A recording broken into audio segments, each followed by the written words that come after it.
te tiens pour la droiture, tu es... non, tu n'es pas normal. C'est ça la société dans laquelle nous vivons aujourd'hui. La société dans laquelle où un homme d'État peut se lever et dire « Oh, moi si ma fille tombait enceinte, je ne veux pas la punir avec un bébé. » Waouh! Waouh! Si tu fais le bien, tu es mal vu.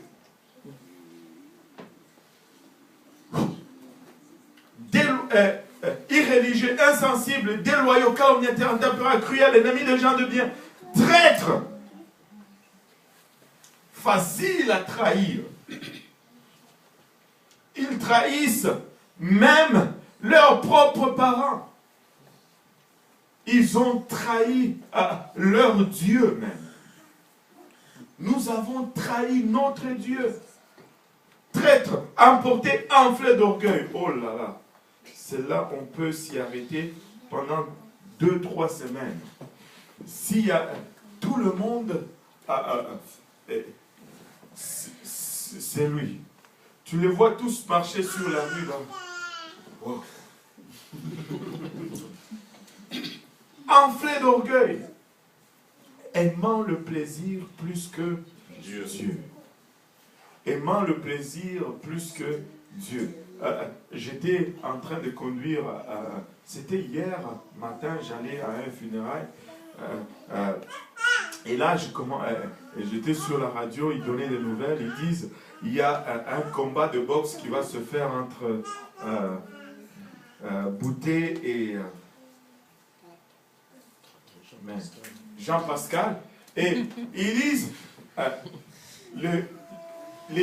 tous les billets à 1500 $ autour du ring, là, ils sont tous partis. Les tables à 6000 $ autour du ring, on doit ajouter d'autres tables. Donc, ils ont vendu plus de, je ne sais pas moi, 4 millions de $ en billets, comme ça, pour aller voir 2 personnes se tapocher dessus. Et ils vont crier. Mais qu'on dise, on va voir une croisade au Centre Bell, on va faire 1 $ pour le prix d'entrée. Si on arrive à avoir 1000 personnes là-dedans, bonne chance. Aimant le plaisir plus que Dieu. Si on avait parti une ligue de hockey, on serait déjà plus nombreux que ça ici. Si c'était une équipe de foot, on aurait toutes les nations africaines. On les aurait toutes. On est arrivé, je vais raconter encore cette histoire, je l'avais racontée il y a quelques années, là, je ne me rappelle plus, l'année du mondial. On était dans un service à Saint-Laurent, alors que le mondial s'est passé en Afrique du Sud. Donc certains matchs tombaient vers les 14h, 15h ici. Et nous, notre service en français commençait à 13h30. On était dans l'adoration, l'église était pleine. Là, j'étais en train d'adorer, les yeux fermés. Et je me retourne, j'ouvre les yeux. Oh!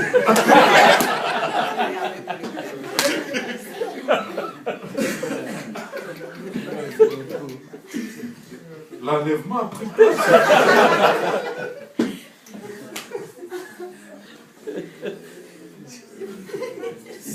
Là, je demande, mais où est le frère tel? Et là, la personne sourit seulement. Je dis, mais pasteur, le Ghana joue aujourd'hui. Le Ghana joue à 15h. Le Ghana joue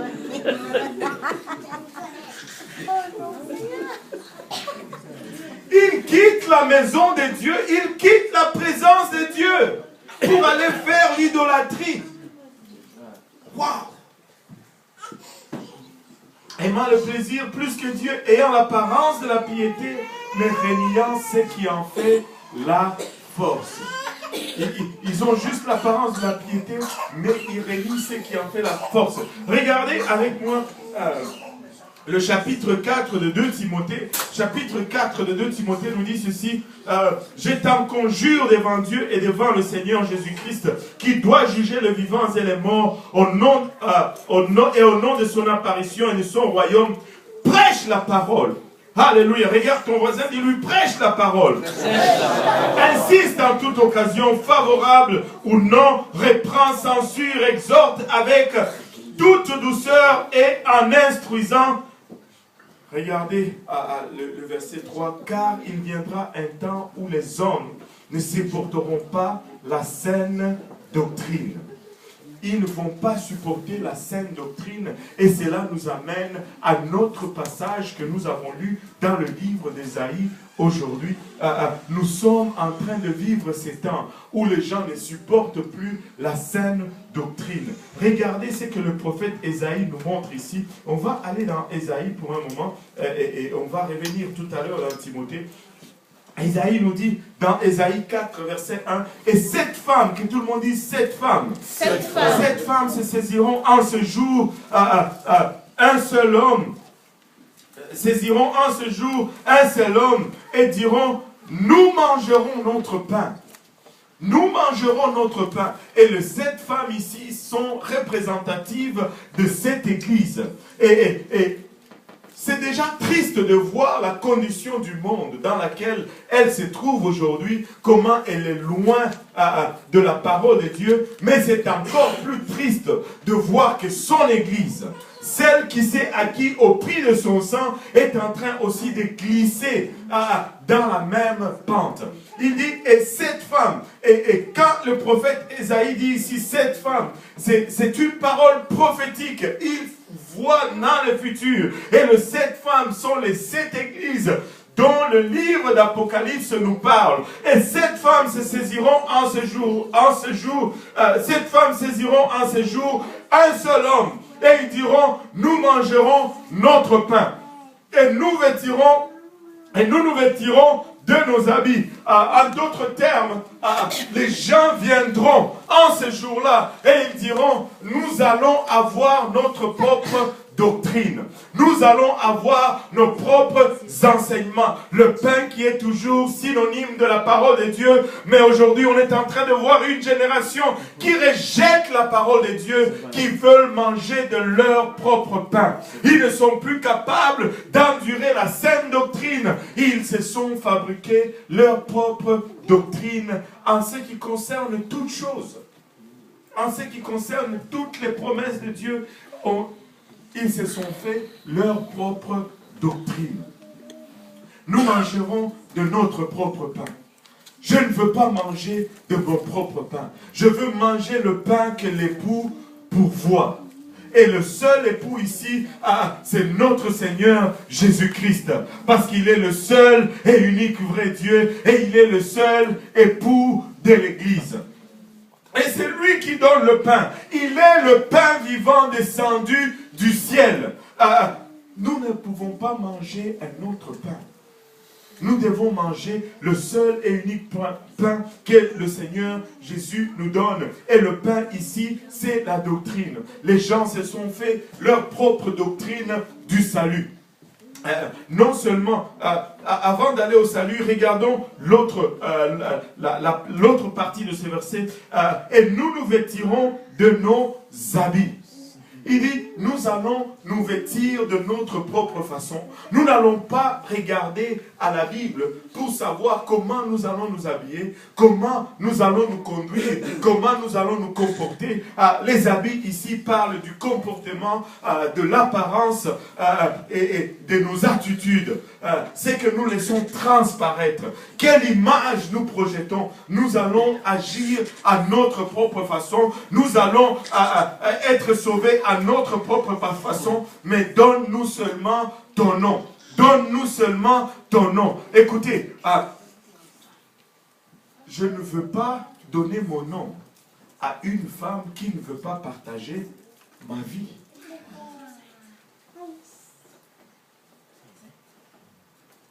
je ne veux pas donner mon nom à une femme qui ne veut pas partager ma vie. Il n'y a qu'une seule façon de faire. C'est la façon biblique. Il n'y a qu'une seule façon de marcher. C'est la façon biblique.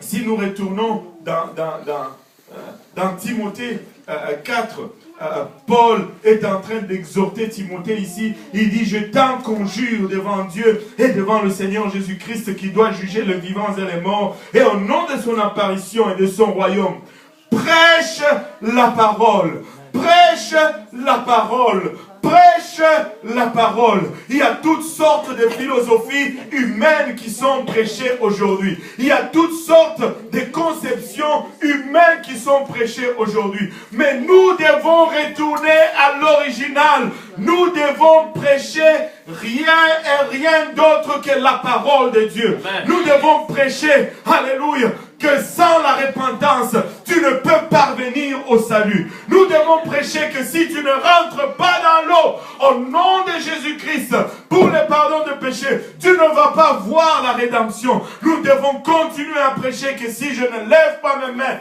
en adoration vers le Seigneur, et que le Seigneur ne me remplisse pas de son esprit, et que je parle en d'autres langues, selon l'évidence biblique, les portes du ciel me sont fermées. Nous devons prêcher la parole. Il y a toutes sortes de discours motivatrices. Un homme célèbre, je ne veux même pas dire un homme de Dieu, un homme très très célèbre dans le monde aujourd'hui. Je ne peux même pas dire église, un grand club social, 20 000 personnes, un amphithéâtre de 20 000 personnes. Mais tu vas écouter sermon après sermon, prédication après prédication. Pas une seule fois le mot repentance n'est mentionné. Pas une seule fois. Il a écrit un livre de 280, 300 pages sur la parole de Dieu.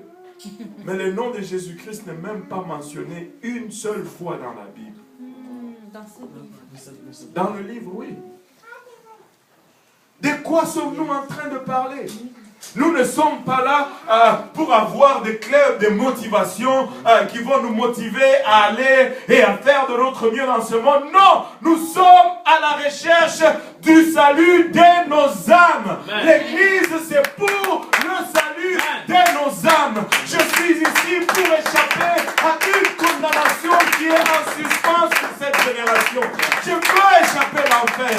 Peu importe comment je vis, je veux échapper l'enfer. Amen. Je ne viens pas à Dieu pour ses bénédictions. Je viens à Dieu parce que je l'aime et je veux passer l'éternité avec lui. Amen. Dans le monde, quand on va vers quelqu'un pour l'épouser à cause de son argent, vous savez comment on appelle ça? Oui, profiteur. Ou, en anglais, on dit gold digger, creuseuse d'or. Va épouser un vieil homme à cause de sa richesse. Enfin, c'est l'Éternel. C'est le rocher des âges. Et il est plein de richesses. Mais ce n'est pas pour ces bénédictions que nous accourons vers Jésus-Christ.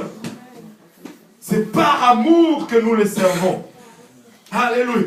Prêche la parole. Que tout le monde dise, prêche la parole. Ne prêche pas tes philosophies. Ne prêche pas le positivisme du monde ou cet humanisme à outrance que nous voyons. Prêche la parole. Si tu ne sais pas quoi dire, récite seulement des versets et ça fonctionne. Et ça fonctionne. Quand j'ai commencé à servir Dieu, moi, mon background, c'est la science. J'avais fait les maths physiques, je suis arrivé ici, j'ai fait la construction aéronautique. Et j'étais très scientifique, très cartésien. Quand je suis arrivé à Dieu, et j'ai commencé à faire des études bibliques, mes premières études bibliques, j'étais tout le temps en train de me casser, à essayer de faire une démonstration de l'existence de Dieu en y allant par des faits scientifiques, machin. Et je vous dis, ça n'a jamais fonctionné. À un moment donné, Dieu m'a dit, Dieu donné, tu gaspilles ton énergie et ton temps pour rien. Prêche la parole.